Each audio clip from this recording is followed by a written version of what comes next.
اور میرے بھائی جو لوگ بھی اسلام قبول کر چکے ہیں، کلمہ پڑھ چکے ہیں، اللہ نے حکم دیا ہے کہ مجھے مانتے ہو تو خالی پیلی کا دعویٰ میں قبول نہیں کروں گا، تمہیں پوری زندگی 5 ٹائم مسجد میں جماعت سے نماز پڑھنی ہے۔ نماز چھوڑ دینا اسلام میں شرک کے بعد سب سے بڑا گناہ ہے۔ صحابہ کے دور میں یہ پتہ پریکٹیکلی جب دیکھنا ہوتا تھا نا کہ مسلم ہے یا غیر مسلم، تو کپڑوں سے نہیں پتا چلتا تھا، کپڑے سب کے ایک جیسے ہوتے تھے، کلچر تھا عرب کا، جو بھی جبہ پہننا یا جو بھی، کپڑوں سے نہیں پتا چلتا، داڑھی سے بھی نہیں پتا چلتا تھا، کیونکہ داڑیاں بول لو کیا ہو گیا صبر کرتے تھے۔ پتا چلتا تھا نماز سے۔ نبی صلی اللہ علیہ وسلم نے جب مختلف قبیلوں کو دعوت دی نا اسلام کی، تو کچھ نے مان لیا، کچھ نے جنگ کے لیے تیار ہو گئے۔ تو آپ جب اسلام پھیلنا شروع ہوا تو آپ صلی اللہ علیہ وسلم جب لشکر لے کے جاتے کسی علاقے کے قریب، رات کو پڑاؤ ڈالتے، اور آپ دیکھتے صبح فجر کی اذان کی آواز اور لوگ نماز کی طرف جاتے ہوئے نظر آ رہے ہیں کہ نہیں آ رہے؟ اگر نظر آ رہے اس کا مطلب اسلام قبول کر چکے ہیں، نظر نہیں آ رہے تو حملہ کرتے تھے ان کے اوپر، اس کا مطلب انہوں نے اسلام قبول نہیں کیا۔ اب وہاں ایسا نہیں ہے کہ آپ نے حملہ کیا اور لوگوں نے کہا کہ جی ایکچولی ہم مسلمان تو ہو گئے ہیں لیکن کیا کریں، وہ آنکھ نہیں کھلتی مؤذن کی، اس لیے اذان بھی رہ گئی اور وہ پبلک جو تھی وہ سو رہی تھی تو نماز بھی رہ گئی۔ نہ بھائی، نماز پڑھ رہے ہو تو مسلم ہو، نہیں پڑھ رہے تو ہم تمہارے دل میں جھانک کے بولو، نہیں ہمیں کیا پتا تمہارے دل کا۔ آج جناب اتنا پکا باتیں ایسی کر رہا ہوگا جیسے اس سے بڑا کوئی افلاطون دنیا میں ہے ہی نہیں۔ نماز کے وقت میں مسجد سے کیا ہوگا؟ شارٹ۔ خواتین کے لیے گھروں میں نماز کا حکم ہے، جو پرہیزگار عورتیں نمازی ہیں ان کی بھی سفر میں نمازیں ضائع ہو جاتی ہیں، شاپنگ کے دوران ان کی نمازیں ضائع ہو جاتی ہیں، بیماری میں ان کی نمازیں ضائع ہو جاتی ہیں۔ ایکچولی مجھے ایمرجنسی تھی، مجھے فوراً ہاسپٹل پہنچنا تھا، بچے کا مسئلہ تھا، ایکچولی اس لیے نماز کیا ہو گئی؟ بولو، قضا ہو گئی۔ میں کہاں پڑھتی؟ بھائی آپ کو یہ پوری زمین، جعلت لی الارض کلھا مسجدا، نبی نے فرمایا اللہ نے پوری زمین میرے لیے سجدہ گاہ بنا دی ہے۔ یہ اس امت کی فضیلت ہے۔ پچھلی امتوں میں عبادت گاہ میں ہی نماز ہوتی تھی، مسجد کے اندر، چرچ کے اندر ہی ہوتی تھی، چرچ کے باہر نہیں۔ اس امت کی یہ فضیلت ہے، جہاں نماز کا ٹائم ہو قضا نہیں ہونے دینا۔ قضا ہو رہی ہے وہیں مصلی بچھاؤ، مصلی نہیں ہے روڈ پہ پڑھ لو، یہ تو مصلی بھی ہم نے ایسے ہی لگا دیا ساتھ میں، مٹی میں پڑھو، روڈ پہ پڑھو، سڑک پہ پڑھو۔ بہمی لوگ تو وہاں دیکھتے رہیں گے کتا تو نہیں چاٹ کے گیا ہے یہاں پہ، ایسے تو ہو سکتا ہے کتا آپ کی جائے نماز کو چپکے سے چاٹ کے چلا گیا۔ جب تک یقین نہ ہو کسی جگہ کے ناپاک ہونے کا، شریعت کہتی ہے اس وقت تک اس کو پاک ہی سمجھا جائے گا، جب تک اپنی آنکھوں سے نہ دیکھو۔ حضرت عمر کے دور میں سفر میں لوگ تھے، ایک تالاب آیا، اس سے وضو کرنے لگے، تو وہاں جا کے کسی نے تحقیق شروع کی، بھائی اس تالاب میں کسی کتے نے منہ تو نہیں ڈالا؟ حضرت عمر کو غصہ آیا، فرمایا اب ہمو ما اب ہم اللہ، ہم نے تو نہیں دیکھا نا کسی کتے کو منہ ڈالتے ہوئے، تو جس چیز کو اللہ نے چھپا دیا اس کو کیا کرو؟ چھپا دو اس کو، جب تک ہم نے نہیں دیکھا ہم پاک سمجھیں گے۔ اب پتہ چلا آپ نے تحقیق شروع کر دی، کتے نے منہ ڈالا، کسی نے آ گیا ہاں جی کتے نے منہ ڈالا ہے، اب آپ کو لو بھی کتے نے منہ ڈال دیا، اب دوسرا تالاب تلاش کرو بیٹھ کے۔ کبھی بھی سفر میں اپنے ساتھ کسی وہمی کو مت رکھو، ٹینشن دیتا ہے وہ۔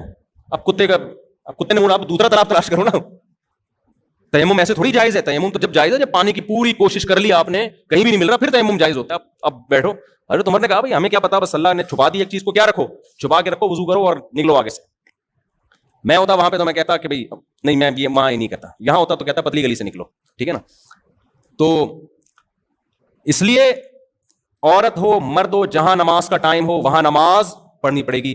ایک بات سوچ لیا کریں، اگر کسی عذر کی وجہ سے نماز قضا کرنے کی اجازت ہوتی تو میدان جنگ میں جب دشمن کی طرف سے تیر تلوار چل رہے ہوتے اس وقت اللہ اجازت دے دیتا۔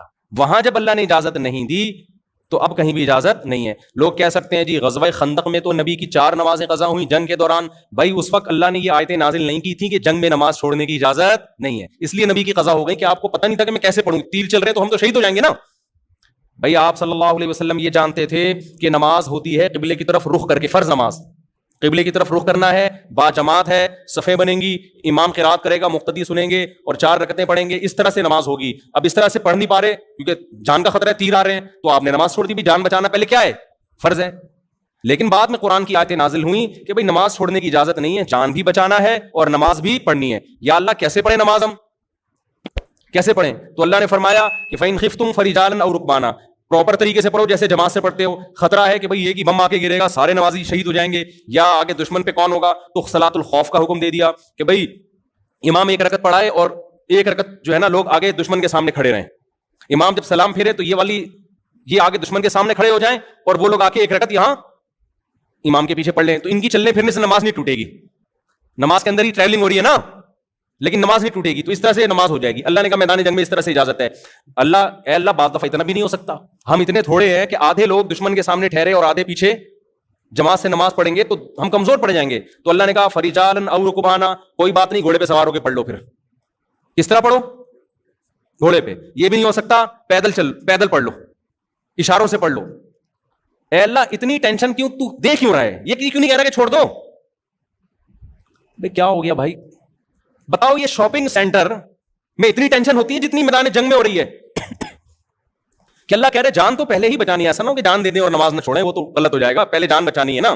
لیکن اللہ ہمیں ایڈجسٹ کر رہے ہیں نا کہ بھائی ایسے طریقے سے پڑھو کہ جان بھی بچے اور نماز بھی ہو جائے, تو اس کے لیے آسان کرتے جا رہے ہیں بھائی, آدھے امام کے پیچھے آدھے دشمن کے سامنے. یہ نہیں ہو سکتا, کوئی بات نہیں, سواری پہ بیٹھ کے پڑھ لو.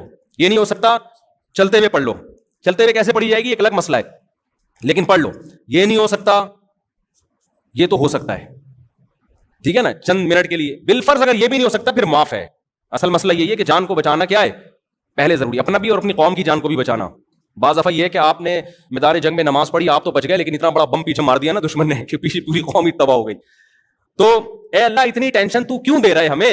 ہم رات کو اکٹھی ساری نمازیں پڑھ لیں گے نا, یہ میدان جنگ ہمیشہ تھوڑی لگا رہے گا. ابھی ہم ظہر قضا کر دیتے ہیں, عصر کے ٹائم پہ پڑھ لیں گے, عصر قضا کر لیتے ہیں مغرب کے ٹائم پہ, مغرب قضا کر لیتے ہیں عشاء کے ٹائم پہ. اللہ کہتے ہیں نا نا نا نا نا, مجھے پتا تھا کہ رات کو 5 نمازیں تم قضا پڑھ سکتے ہو, ابھی تمہارے پاس ٹائم نہیں ہے, لیکن میں اتنی ٹینشن تمہیں اس لیے دے رہا ہوں. ان الصلاۃ کانت علی المؤمنین کتابا موقوتا, نماز مومنین پر مقررہ اوقات میں فرض ہے, اخفل طریقے سے فرض نہیں ہے کہ جس کا جب موڈ ہوا اٹھ کے نماز پڑھ لی اس نے. لوگ کہہ رہے ہوتے ہیں یار ابھی ٹینشن ہے, ابھی کہاں پڑھیں, ایکچولی یہ وہ ہم ایسا ہے کہ قضا پڑھ لیں گے بعد. میں جب کرکٹ کھیلتا تھا نا بچپن میں, تو اب میں وکٹ کیپر تھا, بعض دفعہ وکٹ کیپر بنتا اور بعض دفعہ جو ہے وہ کہیں اور فیلڈنگ پہ کھڑا. جب وکٹ کیپر ہوتا اس وقت ٹینشن ہوتی ہے, نماز کا ٹائم ہو جاتا, میں کہتا ٹاٹا میں کہاں جا رہا ہوں. اب ہمارا کیپٹن اور وہ ہماری ساری ٹیم متاثر ہوتی ہے کہ بھائی تم نماز کے لیے جا رہے ہو تو یہ وکٹ کیپر ہی شارٹ ہو جائے تو میں کہا بھائی کسی دوسرے کو لگا لو. تو مجھے وہ یاد ہے, وہ کیپٹن صاحب ہمارے کہتے تھے قضا پڑھ لینا نا. کیا پڑھ لینا؟ قضا پڑھ لینا. تو ہم نے چونکہ تبلیغ میں تھوڑا اٹھنا بیٹھنا تھا, تبلیغ والوں سے سنا ہوا تھا کہ نماز جنگ میں بھی معاف نہیں ہے, تو کرکٹ میں کہاں سے معاف ہو گئی بھائی, کرکٹ میں کہاں سے معاف. تو مجھے وہ یاد ہے, بڑی آزمائش ہوتی تھی, شاید 1-2 نیکی اللہ نے کروا لی جو آج ممبر پہ بیٹھا ہوں, ورنہ ہمارے اعمال تو ہمیں بتایا نا, وہ اللہ ستاری کا معاملہ کرتا ہے. 2-4 اچھے کام بعض دفعہ زندگی میں ایسے ہو جاتے ہیں کہ اس کی برکت سے شاید اللہ تعالیٰ کچھ کام لے لیتا ہے. تو مجھے بڑا مسئلہ ہوتا تھا, پوری ٹیم ایک طرف ہو جاتی تھی کہ بھائی کیا بھائی یہ میچ کھیلو یا نماز پڑھو یار, ایک کام کرو.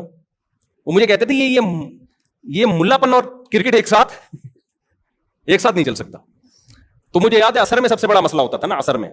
مغرب میں تو میچ ویسے ہی ختم ہو جاتا تھا, تو ہم جا رہے ہوتے تھے, ہم کہتے تھے بھائی ایسے ہی رہیں گے ہم, پھر ہم آ جاتے تھے. وہ انہوں نے پھر مجھے برداشت کر لیا, پھر انہوں نے مجھے رکھ لیا تھا دعا کرانے کے لیے. جب ٹیم ہار رہی ہوتی تھی نا, ہماری جب میٹنگس ہوتی تھیں اکثر ہم ہار رہے ہوتے تھے الحمدللہ, اللہ کا بڑا, کیونکہ وجہ ہماری یہ نہیں تھی کہ ہم نالائق پلیئر تھے, وجہ یہ تھی کہ ہم چھوٹے کم عمر بہت تھے. ہمارا جو مقابلہ, ہم 17 سال کے, 16 سال کے, 15 سال کے لونڈے لپاڑے, اور ہمارا مقابلہ ہوتا تھا 35 سال کے کھلاڑیوں سے. تو ظاہر پٹنا ہم نہیں تھا, وہ پرانے کھیڑو نا, نیو وائٹ, ابھی تک یاد ہے مجھے, وہ ہماری ایک مقابلے میں ٹیم آتی تھی, تو ہم تھے چھوٹے. ہماری ٹیم میں 4-5 بزرگ تھے جو ہم کو لیڈ کر رہے تھے. تو پھر انہوں نے جب دیکھا کہ یہ بڑا نمازی پرہیزگار سا ہے, ٹوپی پہن کے نماز پڑھنے جا رہا ہوتا ہے, واپس آ کے ٹوپی جیب میں رکھی اور فیلڈنگ شروع کر دی. اب میں جاتا بھی اوپنر تھا, اوپنر جاتا تھا اور لپیٹ کے نا 5-6 چوکے چھکے لگ گئے تو پورا رخ ہو گیا, آؤٹ ہو گئے تو باہر ہو گئے. تو اوپنر. تو اب کیا ہوا کہ پھر انہوں نے کیا کیا کہ پھر جو ہماری میٹنگس ہوتی تھی نا, جو منتھلی میٹنگس, ٹیم ہار کیوں رہی ہے, زیادہ تر تو اسی پہ ہوتی تھی اس پہ نہیں ہوتی تھی جو ہم اتنی اچھی پروگریس ہم نے کی ہے تو مزید اگلے میچ میں اور اچھا کیسے, یہ کہ اتنی ہارے کیوں ہیں. اس کا اصل جواب یہ تھا تمہارا جو مقابلہ ہو رہا ہے بھائی وہ پرانے کھیڑو ہیں, ہمیں بھی ٹائم لگے گا, 10-15 سال لگیں گے وہاں تک پہنچنے میں. اصل تو یہ تھا. تو اب کیا ہے کہ جب بیٹھتے تو چائے بسکٹ کا دور چلتا, پھر آخر میں دعا میں کراتا تھا, اے اللہ ہماری اس ٹیم کو انسان کا بچہ بنا دے, جتوا دے کسی طریقے سے. تو یہ پھر مجھ سے دعا کرواتے تھے, یہ پھر شکر ہے دم درود نہیں شروع کروائے انہوں نے. تو اچھا دوسرا کام میں یہ نہیں کرتا تھا, جوا نہیں لگاتا تھا میں. ٹیموں میں جوئے بھی ہوتے ہیں نا, 2 ٹیمیں پیسے جمع کرتی ہیں, میچ کھیلتی ہیں, جو جیتا اس کے ہو گئے. تو میں نے کہا تھا یہ میں جوئے میں حصہ نہیں ڈالوں گا. یہ بھی ان کے لیے میں ٹینشن بن گیا تھا کہ یار سب ایک ٹریک پہ چل رہے ہیں, پتہ نہیں الگ ہی ٹریک پہ چل رہے ہیں. میں نے کہا بھائی جوا تو ہم نہیں لگا سکتے نا, ٹیم میں کھیلیں گے ضرور لیکن پیسہ نہیں لگاؤں گا میں, نہ لوں گا نہ دوں گا. تو اس کی وجہ سے کچھ ٹینشنیں آئی ہوئی تھی ہماری ٹیم کے اوپر. میں سمجھتا ہوں کہ جو تھوڑی سی عزت باقی رہ گئی نا, شاید اس وجہ سے رہ گئی تھی, ورنہ شاید کچھ میچ ہم جیتے بھی. تو خیر, تو بھائی جو اللہ کی حدود ہے نا, اللہ کی حدود, ان کو آپ کراس نہیں کر سکتے. آپ میچ کھیل کے روزہ نہیں چھوڑ سکتے, آپ میچ کی وجہ سے نماز قضا بولو نا نہیں کر سکتے. جو لڑکے بہت سارے بھی رمضان کی راتوں میں کرکٹ کھیلتے ہیں, آپ جوا نہیں کھیل سکتے. آپ کو اللہ کی حدود کا خیال کرنا پڑے گا. دیکھو ہم مسلم ہیں, انگریز غیر مسلم ہیں, ان کے لیے کوئی پابندی نہیں ہے, وہ آزاد ہیں. وہ تو میچ سے پہلے شراب بھی پی سکتے ہیں کہ یار ٹینشن ہو رہی ہے تھوڑا 2 گھونٹ لے لو.